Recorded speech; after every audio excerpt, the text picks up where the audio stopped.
you will notice, wow, this guy was streaming with garbage. And I'm still streaming with garbage.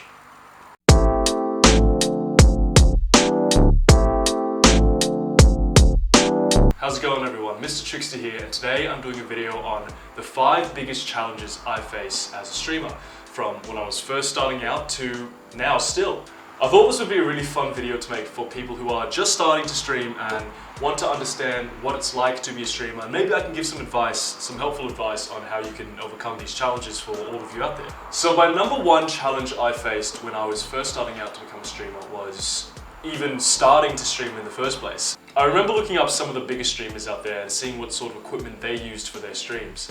They had $500 mics, $300 cameras, and decorations all around their room, $100 each. And I was thinking, wow, I cannot afford that right now. I don't have any of that stuff. How am I going to compete with those guys? Why would anyone come and watch my stream if it's not as good quality as some of these other people? And then I got to thinking, and I thought to myself, why do people watch someone stream in the first place? Is it because that they've got really expensive equipment? No, it's not. It's not that. People come to watch your stream because of you, and they want to see you as a person. They want to interact with your personality. And that's why when I started out, even though I had a cheap $20 webcam, actually not even a cheap $20 webcam, when I was first starting out, I was using my laptop camera. I sat my laptop on top of a cardboard box on my desk and had the webcam facing at me so it would be eye level. And then, yeah, I used that for my stream. And I was using my headset microphone, some really crappy microphone built into a headset that made me sound like a robot. It was shocking. It was terrible. And then, oh, what else did I have? Oh, and that's right, the gaming chair that I was using was a plastic chair that I used to sit in for hours while streaming. It really took a toll on my back, and I cannot believe that I'd ever used that chair. I'll post a photo so you guys can see it. Yeah, so when I was first starting out, I didn't have any of that high-end equipment to start out streaming. So in the end, I decided, who cares? I want to start streaming. I can't afford any of this equipment yet. I'm just gonna go with what I got, even though my chair was breaking my back, my microphone made me sound like a robot, my camera was my laptop camera where you can see the pixels on the, on the screen. And so yeah, I started going. And I was still getting people coming into my stream and interacting with me, and they said, you know what, even though this guy could improve on his equipment, everyone's got to start somewhere, right? You guys should see, if I still had footage from my earlier streams, I'll see if I can find some, I'm not sure if I do, but you will notice, wow, this guy was streaming with garbage. And I'm still streaming with garbage. It's still very bad, my stream setup. I don't have the best camera. My camera was $20 from eBay that I bought. But it's an upgraded version of bad. It's not as bad. So to all of you guys at home thinking, I'm gonna wait till I get really good equipment before I start streaming, I don't have the proper stuff, I guarantee you that there are streamers out there streaming that have way worse equipment than you. So just do it. The second biggest challenge I faced when I started out streaming was talking and commentating your gameplay while you have 0 viewers. Guys, I can't stress you enough how important it is to practice talking to your camera even when there's nobody there. You don't want to be that person that looks at your view count of 0 and think, no one's watching anyway, I'm just going to sit here and wait till someone comes. So you play your game, you're gaming away, you don't say anything, and then all of a sudden that number 1 pops up and 1 viewer shows up, and then you start commentating, and then you start actually saying something. Because talking and commentating on whatever you're doing during your stream takes practice. It takes a lot of practice, and it's better to start out as soon as you can. Even when you have 0 viewers in your chat, you can just keep practicing, keep talking about what you're doing. Why are you going to this location? Oh, that NPC said something really ridiculous. I'm gonna commentate on that. I'm gonna use this gun because of these reasons, with these attachments. I mean, once you start getting a good flow of your commentating going, people will join your stream and you are already saying things without even noticing they're there. I don't even look at the view count when I stream. I just commentate on what I'm doing consistently, and then people join and they're like, hey man, really enjoyed the stream, and I didn't even know they were there. And I said, oh, someone was watching the stream. I had no idea.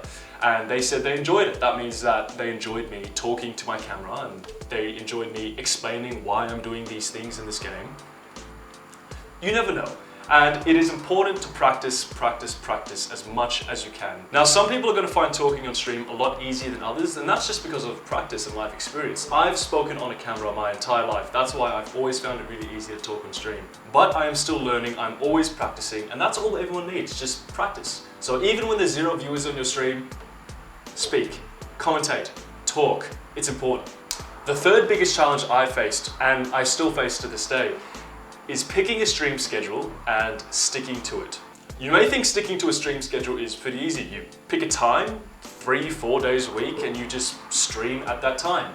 It's not. It is really important to treat your stream like it is a job and a business, because it is. If you want to be a successful streamer, you have to treat your stream like it's a business. Make sure to pick days that you know are extremely flexible in terms of your timetable. I stream every Monday, Wednesday, Friday at 8 p.m. Melbourne time. That's a plug. Leave a link in the description to my stream. Letting your viewers know when you are streaming is extremely important, because this allows your viewers to come back to your stream at a time they know you are definitely streaming. I remember when I was starting out, I would stream any day I wanted to when I felt like it. I would stream Monday at 6 p.m. for a couple hours, and then Tuesday morning I might stream. Then I might not stream until Thursday, and I didn't let any of my viewers know because I didn't know myself when I would be streaming. Don't leave it up to your viewers to guess when you are streaming. If you want to maximize recurring viewership, stick to a stream schedule. And if you're going to miss a stream, it happens, life happens, let your viewers know. Let them know on Discord, Twitch, Instagram. Viewers really appreciate that. Number 4 is one I feel, if not all of you, most of you would have experienced at some point during your streaming careers. And that is streaming even when you really don't want to. You may wake up and you're just feeling too tired, or you just finished off work and you've had a big day and you can't be bothered streaming, but you stick to your stream schedule. You said you want to stream tonight at 8 p.m. 2 days ago and you need to do it, and you're unmotivated. That is one of the hardest challenges I face. And you know what? You just got to do it. Try to find ways in which you can motivate yourself to stream, whether you write cue cards on a wall of inspirational quotes, or you may exercise before a stream like me, or you drink coffee, or you have some lollies. Anything to get your energy levels up. You guys can come up with a way of that. And most of the time, it's worth it. 30 minutes into my stream, I'm like, I'm glad I did this. I'm glad that I motivated myself to do this, because who knows, you might get rated, or you might get a big donation, or you might get a sub or 2 subs. And then you think to yourself, wow, thank goodness that I streamed today. Otherwise, this wouldn't have happened. Trust me, it's really rewarding when you overcome that barrier and then you actually just do it.